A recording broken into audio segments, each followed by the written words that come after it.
Assalamualaikum warahmatullahi wabarakatuh. Halo teman-teman semuanya. Apa kabar kalian? Semoga kalian dalam keadaan sehat dan terus semangat untuk produktif walaupun di tengah pandemi COVID-19 ini. Sebelumnya, perkenalkan, namaku Vita. Aku adalah salah satu tim dari Mayang ID, di mana Mayang ID adalah platform yang berperhatian pada beberapa bidang. Salah satunya adalah bidang pendidikan. Apabila kita berbicara tentang pendidikan, pasti erat kaitannya dengan yang namanya beasiswa. Nah, di video kali ini aku akan sharing terkait beasiswa LPDP. Di sini aku akan bercerita tentang bagaimana pengalamanku untuk mendapatkan beasiswa LPDP ini, dan di akhir nanti aku akan berikan tips supaya kalian bisa lolos beasiswa LPDP versi aku. Stay tune. Oke teman-teman, kita langsung aja kepada seleksi yang pertama, yaitu terkait seleksi administrasi. Nah, dalam seleksi administrasi ini terdapat dua persyaratan. Yang pertama adalah persyaratan umum dan yang kedua adalah persyaratan khusus. Untuk beasiswa LPDP ini, seperti yang kita ketahui, memiliki banyak sekali jalur ya. Jalur afirmasi, jalur umum, dan juga jalur targeted. Dan masing-masing jalur juga ada beberapa jenisnya gitu. Nah, untuk persyaratannya juga mengikuti teman-teman. Untuk persyaratannya itu juga terdapat perbedaan antara jalur yang satu dengan jalur yang lainnya gitu. Jadi tips dari aku untuk mengetahui semua persyaratan yang harus dipenuhi oleh teman-teman harus cek di websitenya LPDP dengan mendownload booklet jalur beasiswa yang akan teman-teman ikuti nantinya gitu. Nah, di sini aku mau ngasih tips terkait persyaratan yang membutuhkan beberapa waktu yang lama gitu ya untuk bisa mendapatkan atau bisa memenuhi persyaratan tersebut gitu. Yang pertama adalah terkait persyaratan bahasa asing gitu. Nah, dalam LPDP ini memenuhi peserta, maksudku harus memenuhi persyaratan bahasa asing gitu. Biasanya ada TOEFL atau IELTS tergantung dengan tujuan negara studi teman-teman nantinya. Nah, kenapa aku bilang kalau untuk mendapatkan sertifikat atau bukti kemampuan bahasa asing ini harus jauh-jauh hari, itu karena ada 3 alasan menurutku. Yang pertama adalah untuk tes, teman-teman harus mendapatkan nilai yang sesuai dengan yang diinginkan oleh LPDP atau sesuai dengan ketentuan LPDP. Tentunya teman-teman harus belajar dong untuk mendapatkan nilai yang sesuai atau nilai yang bagus dan sesuai dengan harapan teman-teman semua gitu. Dan itu membutuhkan waktu untuk belajar gitu kan, apalagi bahasa asing tersebut bukan bahasa sehari-hari kita gitu kan. Kemudian yang kedua alasannya adalah untuk bisa tes, teman-teman itu harus menunggu rilis info terkait instansi yang bisa menyelenggarakan tes TOEFL atau IELTS tersebut. Jadi nggak semau teman-teman kapanpun bisa tes, tapi itu harus mengikuti jadwal yang telah ditentukan oleh masing-masing instansi. Dan yang ketiga adalah terkait sertifikat atau keterangan hasil nilai tes teman-teman gitu.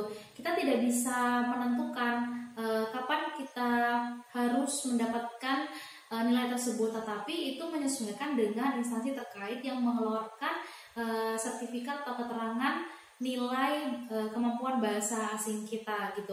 Kalau dulu aku biasanya 2-3 minggu untuk bisa mendapatkan sertifikat TOEFL waktu itu. Jadi tips dari aku untuk bisa memenuhi persyaratan TOEFL atau IELTS, teman-teman harus mempersiapkan semuanya sesuai dengan target teman-teman sendiri gitu. Karena tadi ada 3 alasan yang krusial menurutku mengapa kita harus memenuhi atau mempersiapkan semuanya jauh-jauh hari gitu. Bahkan aku rekomendasiin teman-teman bisa mempersiapkannya sebelum pendaftaran LPDP dibuka gitu. Karena seperti yang kita ketahui, pendaftaran LPDP itu menurutku singkat ya. Jadi alangkah baiknya teman-teman sebelum pendaftaran LPDP dibuka, teman-teman sudah menggunakan menggunakan tes TOEFL atau IELTS, sehingga teman-teman bisa mendapatkan nilai jauh-jauh hari sebelum pendaftaran LPDP dibuka. Tetapi teman-teman di sini juga yang perlu menjadi catatan adalah teman-teman harus mempersiapkan nilai atau target yang teman-teman harus dapatkan sesuai dengan pengalaman kakak tingkat atau buklet pedoman yang terdahulu gitu, apabila memang pedoman yang terbaru belum rilis gitu. Itu ya, itu tips dari aku untuk persyaratan bahasa asing. Kemudian tips yang kedua terkait persyaratan isai gitu. Nah, dalam isai ini, kalau dulu pas tahun 2019 itu ada 2 isai, yaitu isai proposal studi dan isai rencana studi. Namun dalam kebijakan LPDP tahun ini itu sedikit berbeda. Tema yang diharuskan atau ditulis oleh teman-teman yang akan membuat isai itu adalah terkait komitmen kembali ke Indonesia dan rencana kontribusi untuk Indonesia pasca teman-teman studi kayak gitu. Nah, itu tema yang harus teman-teman ambil dan jadikan sebuah tulisan di isai nanti gitu. Adapun tips dari aku untuk bisa membuat isai yang baik itu adalah yang pertama adalah jangan pakai sistem kebut semalam gitu. Karena apa? Karena isai ini bukanlah hanya sekedar formalitas aja gitu. Teman-teman nantinya akan diminta pertanggungjawaban atas apa yang teman-teman tulis di isai gitu. Nanti akan ditanyakan oleh interviewer nanti ketika seleksi wawancara. Dan tips yang kedua adalah semua poin yang ada dalam mekanisme penulisan isai itu harus ada dalam isai teman-teman. Jangan sampai 1 atau 2 poin itu terlewati gitu. Seperti yang aku udah baca di booklet, itu terdapat 5 poin yang harus ada dalam isai teman-teman. Yang pertama adalah terkait apa permasalahan di Indonesia dan bagaimana caranya agar teman-teman bisa mengatasi tersebut. Nah, permasalahan ini juga bisa dikaitkan atau dipilih dengan lingkungan teman-teman tinggal gitu, atau lingkungan sekitar teman-teman.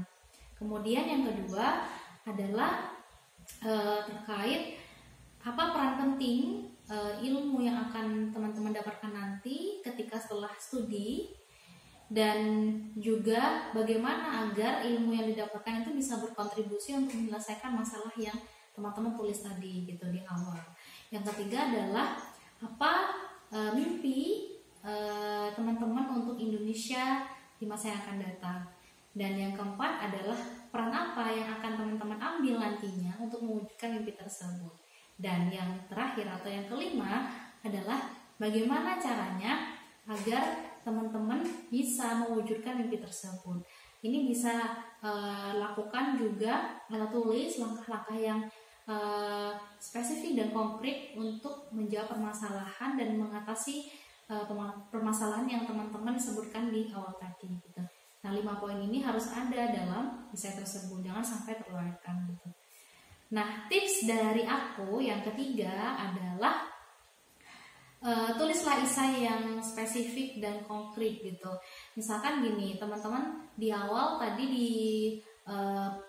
diperintahkan di mekanisme itu untuk membuat atau menjelaskan permasalahan yang ada di Indonesia atau lingkungan sekitar teman-teman gitu. Nah, teman-teman itu jangan membuat isai yang sifatnya umum dan sulit dipahami gitu. Contohnya gini, teman-teman menulis bahwa permasalahan di lingkungan teman-teman itu adalah rendahnya pendidikan, kualitas pendidikan gitu.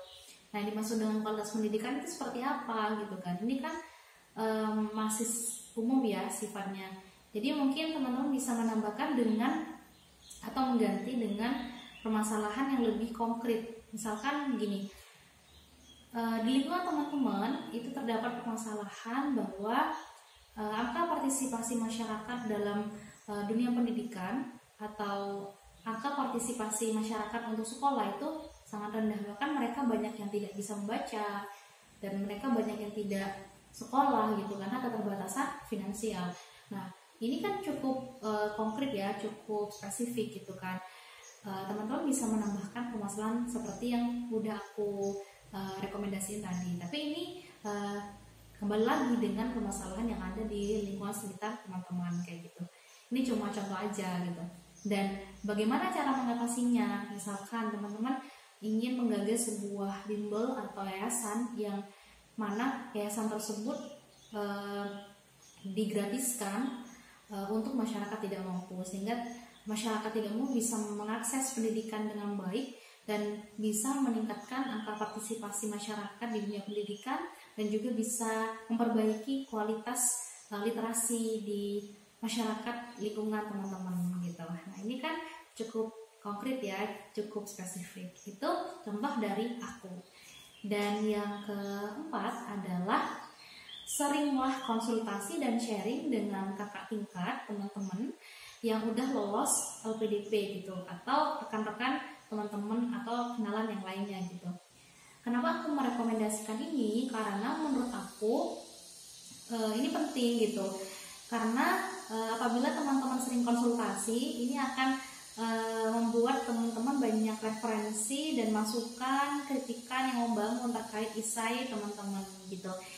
Nah, harapannya dengan adanya konsultasi, teman-teman bisa memperbaiki isai yang ada sebelum di-apply ke LPDP kayak gitu. Dan yang kelima atau yang terakhir adalah terkait gunakan atau tambahkan citasi yang kredibel gitu. Karena menurutku kalau kita menulis isai tanpa citasi atau apa ya, lebih tepatnya itu maksudnya lebih gampangnya kutipan gitu. Kalau kita nggak ada kutipan, kita nggak ada data gitu kan yang menunjang apa opini kita dalam isai tersebut, itu menurutku kurang berbobot ya. Jadi silakan teman-teman tambahkan data atau informasi yang mendukung dengan pernyataan atau tulisan teman-teman yang udah dicantumkan dalam isai tersebut. Referensi atau citasinya bisa berupa data-data penelitian, kemudian juga data-data survei, jurnal ilmiah, atau yang lainnya yang sekiranya bisa dipercaya dan bisa mendukung dan sesuai dengan isai yang teman-teman tulis kayak gitu. Nah, itu 5 tips dari aku terkait gimana caranya biar kita bisa menulis isai dengan baik dan bisa memperbanyak peluang kita untuk bisa lolos seleksi administrasi ini. Oke teman-teman, kita langsung aja kepada seleksi yang kedua, yaitu seleksi substansi dan kebangsaan. Nah, kalau dulu aku ketika apply beasiswa LPDP di tahun 2019, namanya itu adalah seleksi berbasis komputer. Dimana dalam seleksi ini aku diharuskan mengerjakan beberapa soal, di mana soal tersebut terdiri dari soal TPA. TPA sendiri itu ada kognitif, penalaran, dan juga numerik gitu. Dan juga setelah aku mengerjakan tes TPA ini, aku juga ada tes TKP atau tes kepribadian, dan dilanjutkan juga dengan tes isai gitu. Jadi dulu ceritanya aku itu untuk mengerjakan TPA ini diberi waktu 90 menit dengan jumlah soal 60 soal, dan dilanjutkan dengan TKP itu ada 60 soal dengan waktu 60 menit, dan dilanjutkan dengan isai yaitu 1 soal isai. Di situ aku diharuskan untuk menulis isai on the spot, jadi dikasih wacana beberapa bacaan gitu. Dari situ aku diminta untuk membuat sebuah isai dengan waktu 30 menit gitu. Nah, jadi karena waktu itu memang belum pandemi, jadi aku ditempatkan di Surabaya di gedung Badan Kepegawaian Negara atau BKN Surabaya kayak gitu. Nah, kalau sekarang berdasarkan informasi yang aku baca di buklet itu, namanya adalah tes substansi dan kebangsaan. Nah, di sini teman-teman aku rekomendasikan untuk melakukan beberapa tips dari aku. Yang pertama adalah banyaklah mencari referensi terkait soal-soal LPDP sebelumnya atau soal-soal di TPA atau Bappenas gitu. Dulu aku bahkan sampai membuat sebuah group discussion dengan para scholarship hunter lainnya untuk sama-sama mengerjakan soal-soal dan mencari informasi sebanyak-banyaknya terkait soal-soal yang mungkin atau berpeluang masuk dalam soal SBK itu gitu. Walaupun memang faktanya ketika aku mengerjakan itu tidak ada soal yang sama, cuma mirip-mirip saja gitu. Jadi aku rekomendasiin buat teman-teman silahkan beli buku, perbanyak juga informasi dari internet dan juga dari tingkat yang udah lolos LPDP kayak gitu.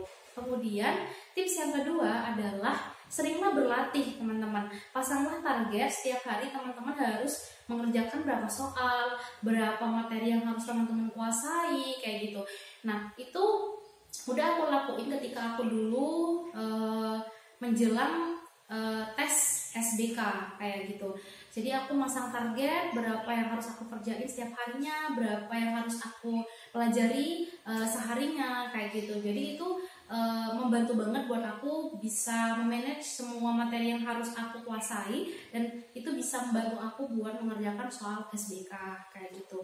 Dan aku juga dulu sering mengerjakan bersama teman-teman kayak gitu, sering belajar bareng kayak gitu. Dan yang terakhir adalah tips dari aku, usahakan teman-teman selain masang target, teman-teman juga harus menjadwal seolah-olah teman-teman akan ujian. Misalkan dalam 2 minggu sekali teman-teman akan mengerjakan soal tersebut seolah-olah teman-teman ujian sedang melakukan seleksi gitu. Di situ juga teman-teman bisa men-setting ruangan dengan sendiri, kemudian teman-teman juga bisa menggunakan timer gitu kan. Jadi seolah-olah memang benar-benar ujian kayak gitu. Nah di situ bisa membantu teman-teman agar teman-teman nanti ketika benar-benar ujian teman-teman tidak nervous atau teman-teman bisa manage waktu sebaik-baiknya. Itu berguna banget ketika aku dulu sudah tes. Ketika tes aku tidak merasa nervous gitu ya, karena memang sudah terbiasa latihan. Aku kondisikan seolah-olah aku memang benar-benar ujian sebelumnya gitu. Nah teman-teman juga di sini yang aku lihat ada seleksi kebangsaan. Nah mungkin ini seleksi berbasis tentang wawasan kebangsaan yang ada di Indonesia.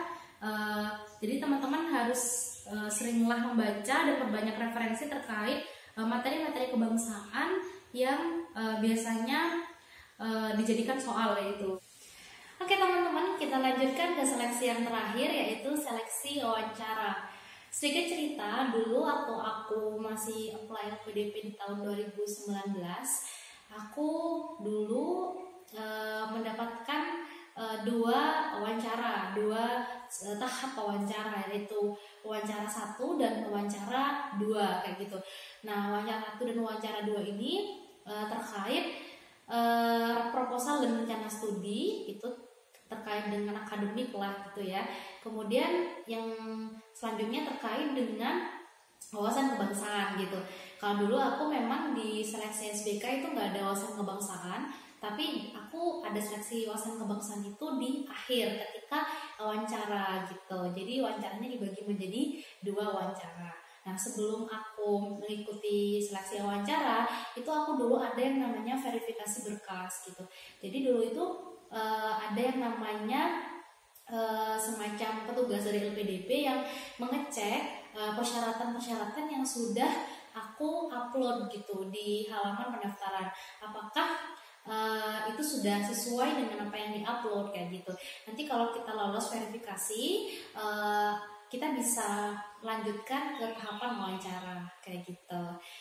Nah di sini aku memiliki tips buat teman-teman yang nantinya semoga bisa mengikuti seleksi wawancara dan bisa dinyatakan lolos. Yang pertama, tips dari aku adalah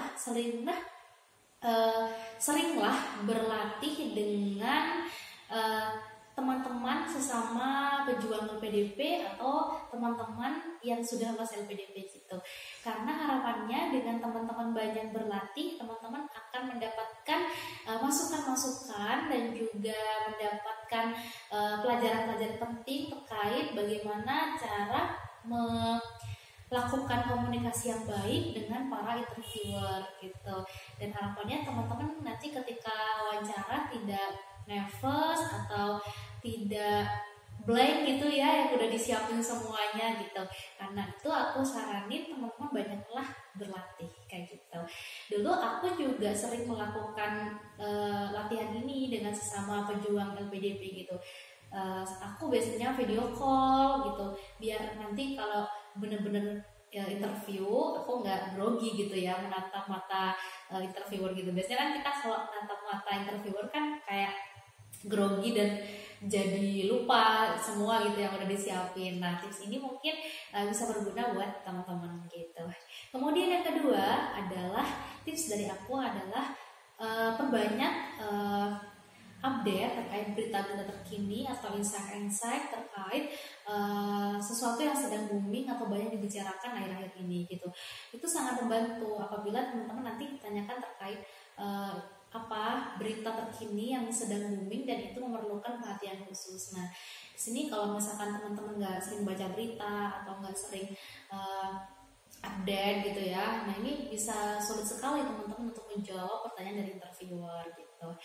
Dan yang ketiga adalah kuasai desain. Nah, tadi di awal aku udah jelasin ya bahwa isai yang kita tulis itu bukan sekedar formalitas gitu, tapi isai yang kita tulis ini adalah harus dipertanggungjawabkan gitu. Nah, di seleksi wawancara ini dulu berdasarkan pengalamanku itu dikupas, maksudku dikupas tuntas ya terkait isai yang aku tulis dulu. Jadi sama interviewer itu dibaca dan juga dipelajari dan ditanyakan kepada aku kayak gitu.